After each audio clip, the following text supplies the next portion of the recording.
दोनों give it together. Same deputy same.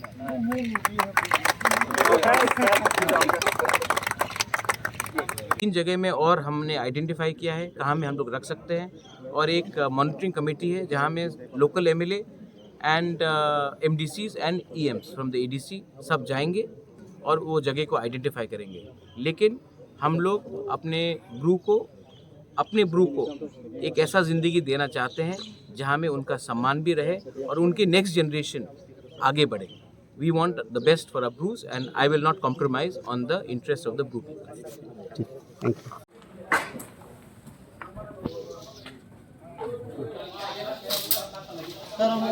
यहाँ में एक ऑक्सीजन का कॉन्सेंट्रेटर देने से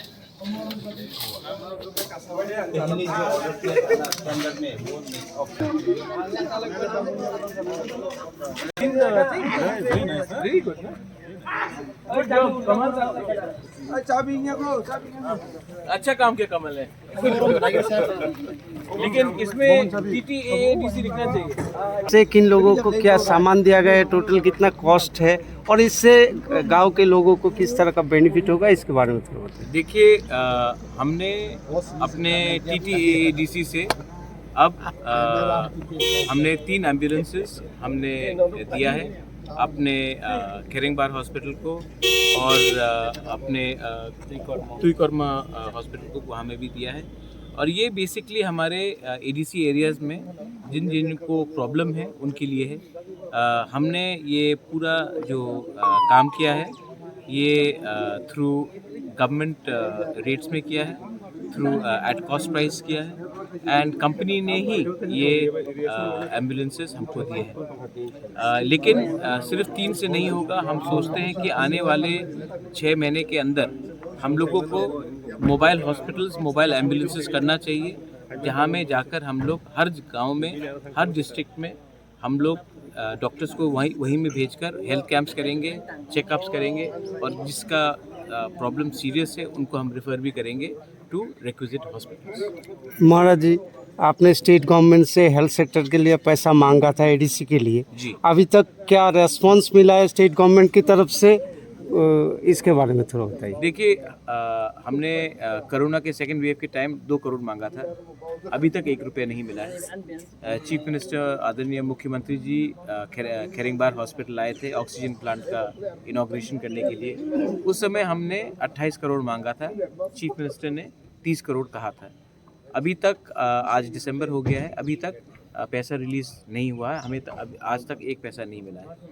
तो हमारे अंदर बहुत कंस्ट्रेंट्स हैं और मैं यही रिक्वेस्ट करना चाहता हूं कि एडीसी को सौतेला बच्चा रखकर हम पॉलिटिक्स नहीं कर सकते, शासन नहीं कर सकते। अगर कोई भी कहता है कि एक त्रिपुरा श्रेष्ठ त्रिपुरा है तो एडीसी को अपना सौतेला बच्चा जैसा देखकर अगर कोई शासन करेगा तो ये त्रिपुरा का ही नुकसान होगा। एडीसी में सब रहते हैं, एडीसी में तिपरासा रहता है, एडीसी में बंगालीज रहते हैं, एडीसी में बंगालीज रहते हैं, एडीसी में क्रिश्चियन, मुस्लिम्स, बुद्धिस्ट सब रहते हैं। और एडीसी में अगर हमें अगर हेल्प किया जाएगा तो अच्छा रहेगा, अगर नहीं होगा तब भी हम अपने तरीके से प्राइवेटाइजेशन होकर अपने पॉकेट में कुछ इनोवेशन करके हम कुछ ना कुछ खुद करेंगे। हम सिर्फ यही रिक्वेस्ट करते हैं कि आप ये डबल स्पीक जो डबल इंजन का सरकार है, जो सब बोलते हैं डबल इंजन का सरकार है, आज त्रिपुरा में 3 इंजन का सरकार है और ये तीसरा इंजन रूलिंग गवर्नमेंट के साथ नहीं है। इसका ये मतलब नहीं है कि हम त्रिपुरा का भला नहीं चाहते हैं, इसका ये मतलब नहीं है कि हम त्रिपुरा में सबको अच्छा नहीं देखना चाहते।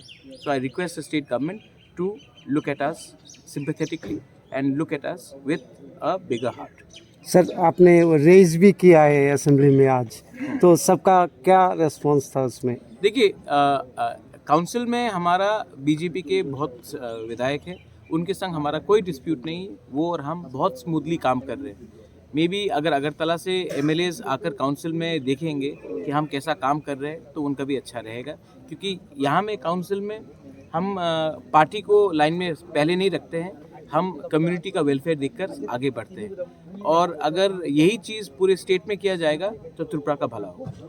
सर एक अलग क्वेश्चन है और पूछो। पूछ लीजिए क्योंकि अच्छा। कल प्रतिमा भौमिक के संग मीटिंग हुआ था अपना। अच्छा सर, दूसरी एक बात है कि कल हमने माननीय मुख्यमंत्री से पूछा था कि एडीसी में अलग से पुलिस डिप्लॉय करना चाहते हैं वो लोग, एडीसी प्रशासन, तो उसके ऊपर आपका क्या टिप्पणी था? उन्होंने बोला है कि ये रूल्स है या नहीं है उनको पता ही नहीं है और ये ऐसे बोलने से नहीं होगा, फाइनेंस का अप्रूवल चाहिए। आपका क्या उसमें कहावत होगा? कानून क्लियरली बोलता है, पहला बात है कि ये जो पुलिस बिल है ये 1997 में गवर्नर ने इसका अनुमति दे दिया है।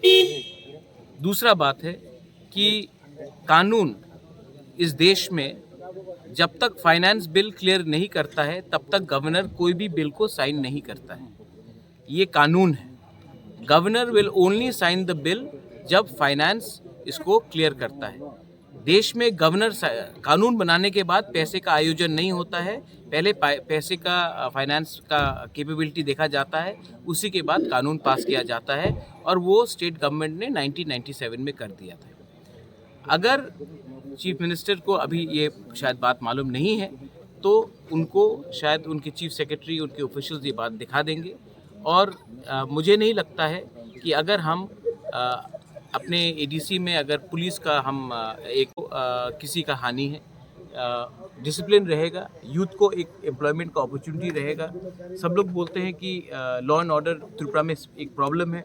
अगर हम इंक्लूड करेंगे यूथ को जो आज बेरोज़गार है, जो ड्रग्स के रास्ते में चले जा रहे हैं क्योंकि अनएम्प्लॉयमेंट है, फ्रस्ट्रेशन है, उनको अगर आप यूनिफॉर्म फोर्सेस में लाएंगे, देश की सेवा के लिए लाएंगे, एडीसी के काम के लिए लाएंगे, त्रिपुरा के काम के लिए लाएंगे, तो इससे यूथ अच्छे रास्ते में जाएगा और इससे लॉ एंड ऑर्डर भी अच्छा रहेगा, इससे क्राइम भी कम आएगा। सर आपने एक सही बात बोला कि यूथ को एम्प्लॉयमेंट मिलेगा और जो गलत रास्ते पे जा रहे हैं वो सही रास्ते पे आएगा, मगर लोग इसको बोल रहे हैं कि अभी एडीसी को क्या ज़रूरत है अलग से करने का, इसके बारे में क्या कहना है? कौन लोग बोल रहे हैं, आप उनका नाम बता दीजिए। मुझे नहीं लगता है कि कोई भी तिपरासा इसको ऑब्जेक्ट कर रहा है। आप लोग ये लोग क्या है, आप उनका छवि सामने लाइए। मैं हमेशा मीडिया से सुनता हूँ कि लोग बोल रहे हैं, उस लोग का एक छवि तो होगा, वो व्यक्ति कौन है, उनको सामने आकर हमसे 1-to-1 डिबेट करने बोलिए और आप तब अपने मीडिया से इसको कवर कीजिए और तब आपको मालूम पड़ेगा कि दूध का दूध पानी का पानी हो जाएगा इसमें। सर अभी जो रियांग रिफ्यूजी है, रेफ्यूजी नहीं है, सॉरी हमारे रियांग जो अभी उसका क्या स्टेटस है उसके बारे में थोड़ा। हमारा कल ही मीटिंग हुआ था with honourable minister of state Pratima Bhowmik ji. उसमें हमारे ईएम भवरंजन रियांग, डॉली रियांग, ऑपोजिशन से MDC Bhumikananda Reang, MLA Pramod Reang, chief secretary, हम लोग सब थे वहाँ में, डीएम्स थे और हम चाहते हैं कि ये फरवरी तक ये इशू को हम सॉल्व कर ले और उनके रहने का, उनके कंडीशन का बारे भी हमको सोचना है और एक ठीक तरीके से, क्योंकि आज का जो रियांग है, आज का जो ब्रू है, उनको हम सिर्फ बकरी और बैल बकरी देने से उनका भविष्य नहीं बनेगा। वहाँ में उनके लिए स्कूल होना चाहिए, वहाँ में उनके लिए एक मेडिकल सेंटर होना चाहिए, इलेक्ट्रिसिटी का पोल लगाया जाएगा, लेकिन अगर इलेक्ट्रिसिटी वहाँ नहीं पहुँचेगा या कटेजेस होगा तो उनका नुकसान होगा। तो आज 2022 में अगर हम रियांग्स को सेटल करना चाह रहे हैं तो उनका एक सम्मानजनक उनका सेटलमेंट होना चाहिए with proper health, education and sanitation. तो ये हमारा पॉइंट था। मीटिंग बहुत अच्छे तरीके से हुआ एंड हमने फरवरी का कट ऑफ लाइन रखा है और 3 जगह में और हमने आइडेंटिफाई किया है कहाँ में हम लोग रख सकते हैं और एक